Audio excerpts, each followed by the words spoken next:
Hi there guys, welcome back. This is Kishoria, founder and CEO of Trade Achievers. So இந்த வீடியோவில் நம்ம என்ன பார்க்க போறோம்னா நம்மளோட Nifty and bank Nifty review preview தான் பார்க்க போறோம். ஸோ வாங்க வீடியோக்குள்ள போகலாம். ஸோ நிஃப்டி பார்த்தீங்கன்னா நமக்கு மார்க்கெட் வந்து 23,408 வந்து மார்க்கெட் க்ளோஸ் ஆயிருக்கு. அண்ட் இப்போ எந்த இடத்துல இருக்கு எல்லாரோட பெரிய கேள்வி, நிஃப்டி சார் நெக்ஸ்ட் என்ன நடக்கலாம்? ஏன்னா ஒரு லெவலில் பிரேக் ஆயிடுச்சு, திருப்பியும் கிராஷ் ஆக போதானா? இல்லை, நான் ஏற்கனவே போன வீடியோவில் தெளிவாக சொல்லியிருந்தேன், மார்க்கெட் கிராஷ் கிடையாது. பிகாஸ் ஆஃப் குளோபல் டென்ஷன் ஆட்டோமேட்டிக்காக மார்க்கெட் கொஞ்சம் ரியாக்ட் பண்ணுறதுன்றது ஒரு என்ன சொல்றது, நார்மலான ஒரு விஷயம் தான். அதுதான் ரியாக்ட் ஆகிட்டு இருக்கு. கிராஷ்லாம் ஆகலை, அதனால பயப்படலாம் வேண்டாம். ஏன்னா அப்படியே உங்களுக்கு சைட்வேஸ் போனால் கூட நம்ம லாஸ்ட் வீடியோவில் பார்த்துருப்போம், சைட்வேஸோட லெவல் என்ன இருக்குன்னா ரேஞ்சுன்றது இந்த இடத்துல தான் உங்களுக்கு ரேஞ்சுன்றது இங்கே தான் இருக்குது. தட் இஸ் அரௌண்ட் 22,000 to 21,500 தான் உங்களுக்கு ரேஞ்ச் பவுண்ட் மார்க்கெட் ஆகிறதுக்கே இருக்குது. பட் இப்போ இன்னும் ஒரு சினாரியோ என்னன்னு பார்த்தீங்கன்னா, ஒரு நல்ல ஒரு பியூட்டிஃபுல்லாக வந்தது. நீங்கள் பார்க்கும்போது மார்க்கெட் என்ன ஆச்சுன்னா எக்ஸாக்டாக தெரியுதுங்களா, ஒரு நல்ல ஒரு ட்ரெண்ட் லைன் வந்து ஃபார்ம் ஆகிட்டு இருக்கு நிஃப்டியில். இது இன்னும் இதில் பார்க்கணும்னா வீக்லி சார்ட்டில் பார்த்தீங்கன்னா இன்னும் கிளியராக இருக்கும். ஸோ வீக்லி சார்ட்டில் பார்த்தீங்கன்னா இன்னும் கொஞ்சம் கிளியராக இருக்கும். ஸோ இன்னைக்கு ஒரு நல்ல ஒரு டேவாக ஸ்டார்ட் ஆச்சு. மண்டே இன்னைக்கு ஒரு நல்ல டே. அண்ட் ஒன் மோர் திங், நான் இன்னும் ஒரு டீட்டெயில் கூட காட்டுறேன் உங்களுக்கு. இப்போ ஒரு வேளை இது ஃபார்ம் ஆகி நெக்ஸ்ட் போச்சுன்னா, ஸோ இது வந்து நமக்கு ரெசிஸ்டன்ஸாக ஆக்ட் பண்ணும். இது வந்து இப்போ நல்ல ஒரு சப்போர்ட்டாக ஆக்ட் பண்ணும். So this will be our support levels. So இது 1, இது 2, இது 3rd லெவல் ஆஃப் சப்போர்ட்டை வந்து நிஃப்டி ஹிட் ஆயிருக்கு. பட் இது என்ன ஒரே ஒரு நல்ல விஷயம் என்னன்னு பார்த்தீங்கன்னா, first time after long time Nifty daily follow பண்ணுறவங்களுக்கு தெரியும், நானும் ஃபாலோ பண்ணிட்டு இருக்கேன், ட்ரேட் பண்ணுறவங்களுக்கும் தெரியும். ஸோ இப்போ 15 மினிட்ஸ் பார்த்தீங்கன்னா மார்க்கெட் டெய்லி வந்து ஒரு கீழே கன்சிஸ்டண்டாக கீழே வந்துட்டே இருந்துச்சு. எந்த ஒரு சைன் ஆஃப் பிரேக் அவுட்டும் கொடுத்தா மாதிரியே தெரியல. இப்போ பார்த்தீங்கனாலே தெரியும் உங்களுக்கு, இங்கே எல்லாமே ஒரு ட்ரெண்ட் லைன் ஃபார்ம் ஆச்சு, எல்லாமே ஃபார்ம் ஆகிட்டு வந்தாலும் எங்கேயுமே உங்களுக்கு ஒரு பிரேக் அவுட்டே கொடுக்க முடியல. தெரியுதுங்களா, எல்லாமே லோவர் இதில் தான். இதுவும் இப்போ இங்கே ஒரு இடத்துல நடுவில் மட்டும் தான் ஃபார்ம் ஆச்சு, ஒரு 2 இடத்துல. அதுவும் ஃபார்ம் ஆகி என்ன ஆச்சு, லோவரில் பிரேக் அவுட் ஆகிறதுக்கான ஒரு பாசிபிலிட்டி தான் கொடுக்குற மாதிரி கொடுத்தது. அதே மாதிரி மார்க்கெட்டும் அந்த லெவல்ஸ் எல்லாம் பிரேக் ஆகி திருப்பி என்ன ஆச்சு, இது எல்லாமே கீழே உடைக்கிறதுக்கான லெவல்ஸாக கொடுக்குது. So first time after a long time market என்ன ஆச்சுன்னு பாருங்க.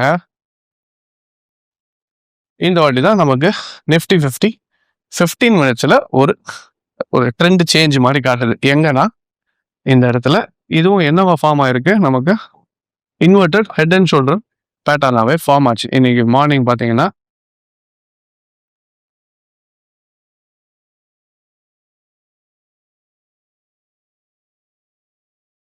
தெரியுதுங்களா. ஸோ என்னாச்சு, மார்க்கெட் இன்னைக்கு எக்ஸாக்டா ஒரு 15 மினிட்ஸில் நமக்கு inverted head and shoulder pattern வந்து அழகாக ஃபார்ம் ஆகி இன்னைக்கு திருப்பி அந்த டாப்புக்கே போச்சு. ஸோ இதுதான் நமக்கு ஜோன் லெவலாக மார்னிங் ஸ்டார்ட் ஆனது. அந்த லெவல்லே என்ன ஆயிடுச்சு market, first time after a long time Nifty 50 இந்த ஈரான் வார் ஸ்டார்ட் ஆனதுலேருந்து நிஃப்டி 50 ஒரு அப் ட்ரெண்ட் ஸ்டார்ட் ஆகிறதுக்கான திருப்பி அந்த கரெக்ஷன் முடிஞ்சு திருப்பி ட்ரெண்ட் ஸ்டார்ட் ஆகிறதுக்கான ஒரு ரிஜெக்ஷன் கொடுக்காமே வெயிட் பண்ணிட்டு இருந்துச்சு. இன்னைக்கு தான் ஃபர்ஸ்ட் டைம் ரிஜெக்ஷன் கொடுத்துருக்கு. ஸோ மோஸ்ட் ப்ராபபிளி நாளைக்கு பார்த்தீங்கன்னா ஒரு வேளை நிஃப்டி இப்போ இது 15 மினிட்ஸ் சார்ட், இது வந்து ரெசிஸ்டன்ஸா நமக்கு ஆக்ட் பண்ணுறது கரெக்டா.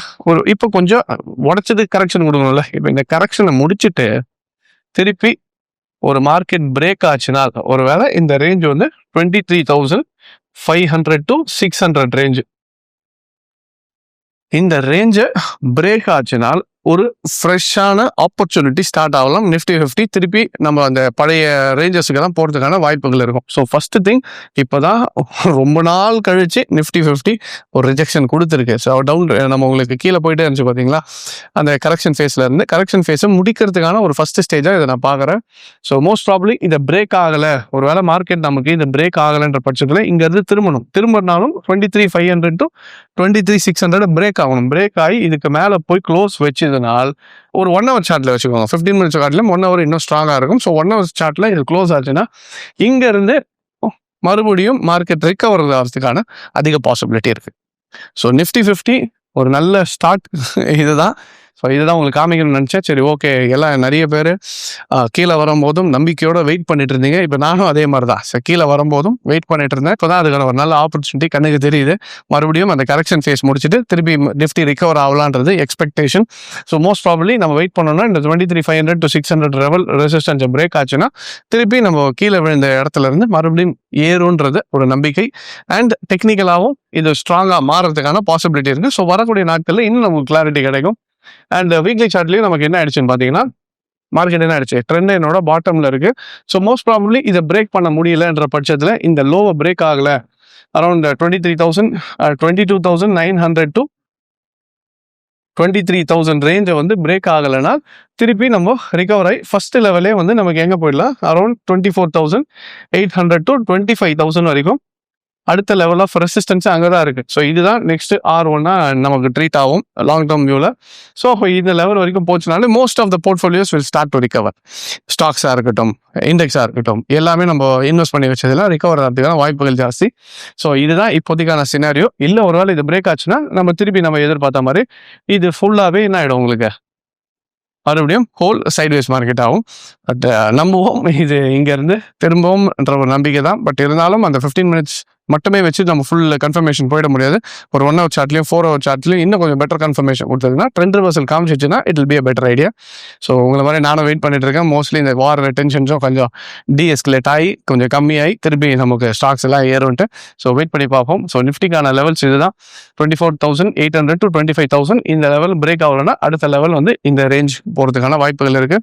ஸோ நிறைய பேர் போன வீடியோலையும் கமெண்ட்டில் சொல்லியிருந்தேன், சார் ஒரு என்ன சொல்கிறது, வீடியோ பார்த்தோன்னே ஒரு நம்பிக்கை வந்த மாதிரி இருக்கு, ஏன்னா எல்லாத்தையும் வித்துட்டு போயிடலாம் மனசு. திஸ் இஸ் திருப்பியும் நான் ஒரு தெளிவாக சொல்கிறேன், இது வித்துட்டு போகிறதுக்கான டைம் கிடையாது. வித்துறதா இங்கே வித்துருக்கணும் இல்லையா, நடுவில் வித்துருக்கணும். எப்போ அந்த 24,400 சப்போர்ட்டை உடச்சிதோ அதுக்கப்புறம் விற்கிறதுல எந்த ஒரு அர்த்தமும் கிடையாது.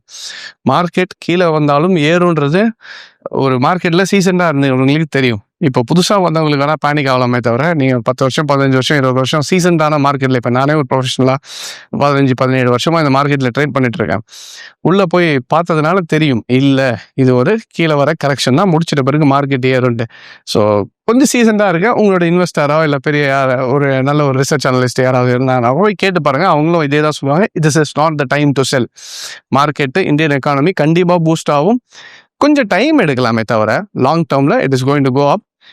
வெயிட் பண்ணி பாருங்க. டெஃபினட்டாக இத்தனை நாள் க்ளோஸ் பண்ணாமல் வச்சவங்க இப்போ போய் க்ளோஸ் பண்ணிட்டு தேவையில்லாமல் மேலே ஏறும்போது என்ன சொல்ல மன வருத்தத்தில் உட்காந்துட்டு இருக்காதீங்க. This is the time to என்ன சொல்கிறது, ஒன்று ரீஇன்வெஸ்ட் பண்ணுறதுக்கான நல்ல ஆப்பர்ச்சுனிட்டியாக பாருங்கள். உங்களோட ஃபினான்ஷியல் அட்வைஸரை கேளுங்க. நீங்கள் யார்கிட்ட அட்வைஸ் கேட்டு ட்ரேட் பண்ணிட்டு இருக்கீங்களோ கேளுங்க, ரீஇன்வெஸ்ட்மெண்ட் பண்ணலாமான்ட்டு. ஒன்ஸ் கன்ஃபர்மேஷன் கொடுத்தாங்கன்னா யூ கோ ஃபார் ஹெட்.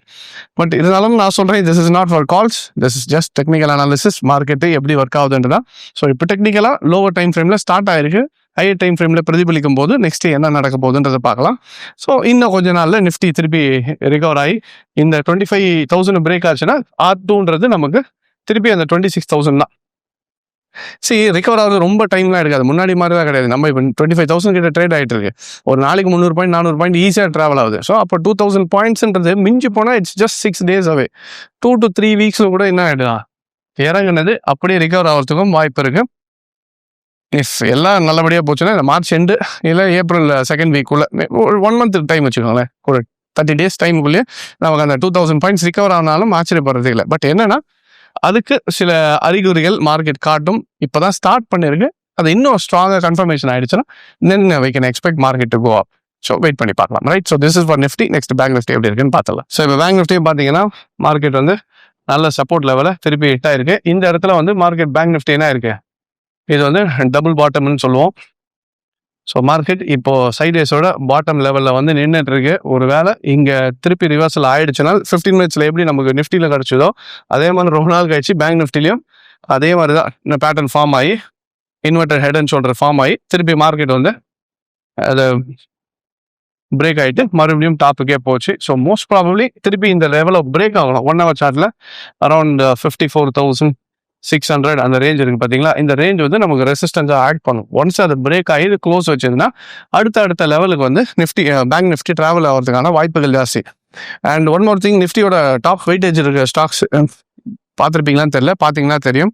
முக்கால்வாசி எல்லாமே பேங்கிங் ஸ்டாக்ஸாக தான் இருக்கும். So first HDFC bank, second ICICI பேங்காக இருக்கட்டும்.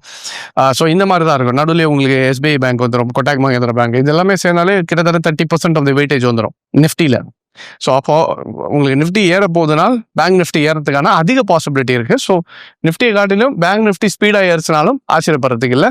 So I am expecting market திருப்பி ஒரு எக்கானமி பூஸ்ட் ஆகி மறுபடியும் ஏறதுக்கான வாய்ப்புகள் வரும்ன்றத எதிர்பார்த்துட்டு இருக்கோம். அண்ட் ஒரு நல்ல நியூஸ் கூட பார்த்துருந்தோம். நம்ம இந்தியாவுக்கு வந்து ஸ்ட்ரெயிட் ஆஃப் ஹார்மோஸ் வழியாக நம்மளோட ஷிப்ஸ் வந்துடுச்சு. அடுத்த நெக்ஸ்ட் ஷிப்போ வந்து லேண்ட் ஆக போகுது இன்னும் ஃபியூ டேஸில். ஐ திங்க் இன்னொரு 1 or 2 டேஸில் வந்து லேண்ட் ஆகிடும்னு நினைக்கிறேன். ஸோ இதெல்லாமே ஒரு நல்ல விஷயங்களாக போயிட்டுருக்கு. அந்த வாரோட டீஎஸ்கலேஷன் மட்டும் நடந்துச்சுன்னா டெஃபினட்டாக we are going to see a huge rally and a rebound. உடச்சிச்சுன்னா ரொம்ப நாளாக நிஃப்டி பேங்க் நிஃப்டி இன்னும் ஹையை பிரேக் பண்ணாமல் வெயிட் பண்ணிட்டு இருக்கு. ஒன்ஸ் இந்த ப்ரெஷர்லேருந்து நான் தான் போன வீடியோவில் சொல்லியிருந்தேன், ஒரு ஸ்ப்ரிங் மாதிரி தான், எவ்வளோதான் அழுத்தி வச்சாலும் ஒரு இடத்துல விடும்போது என்ன ஆகிடும், பிரேக் ஆகி மேலே போயிடும். அதே மாதிரி தான் நிஃப்டி பேங்க் நிஃப்டி எல்லாமே அழுத்தத்தில் இருக்குது. நல்லா அழுத்திட்டாங்க, விட்டாங்கன்னா மார்க்கெட் உடைக்கிறதுக்கான எல்லா சாத்தியக்கூறுகளும் இருக்குது. அதுதான் நானும் வெயிட் பண்ணிட்டு இருக்கேன். நல்ல ஆப்பர்ச்சுனிட்டி. உங்களோட ஃபினான்ஷியல் அட்வைசர் கேட்டுட்டு நீங்கள் முடிஞ்சதுன்னா அனலைஸ் பண்ணிட்டு என்ன பண்ணுங்கன்னா, அப்போ நிஃப்டி ஏற போது பேங்க் நிஃப்டி ஏற போதுன்னா அப்போ நல்ல பேங்கிங் ஸ்டாக்ஸாக பார்த்து இன்வெஸ்ட் பண்ணலாம். ஸோ ஆனால் எதுன்றதை நீங்கள் அனலைஸ் பண்ணிவிட்டு அதுக்கப்புறம் நீங்கள் ட்ரேட் எடுங்க. பட் ப்ராப்பராக ஒரு மார்க்கெட்டில் இப்போ தான் ஃபஸ்ட்டு டைம் ரொம்ப நாள் கழிச்சு உங்களுக்கு நிஃப்டிலையும் பேங்க் நிஃப்டிலையும் ஒரு ஸ்ட்ரக்சர் சேஞ்ச் ஸ்டார்ட் ஆகிருக்கு. ஸோ வரக்கூடிய நாட்களில் இது எப்படி இருக்குன்றதை வெயிட் பண்ணி பார்ப்போம். ஸோ 1 hourல பிரேக் ஆகி க்ளோஸ் ஆச்சுன்னா நெக்ஸ்ட் ரெசிஸ்டன்ஸ் லெவலில் நோக்கி போகிறதுக்கான வாய்ப்புகள் இருக்குது. அண்ட் கரெக்ஷன் ஃபேஸ் முடிச்சுட்டு திருப்பி ட்ரெண்ட் ஸ்டார்ட் ஆனாலும் ஆச்சரியப்படுறதுக்கு இல்லை. So will wait and watch. Nifty and bank Nifty நாளையிலேருந்து ஸ்டார்ட் ஆகும்ன்றது எதிர்பார்ப்பு. நல்லபடியாக போச்சுன்னா இன்னும் ஒரு 1 monthக்குள்ளே நமக்கு ரிகவரி ஃபேஸ் கூட ஃபுல்லாகவே முடிச்சிடலாம். So I hope this video was useful and thank you very much for joining. Take care.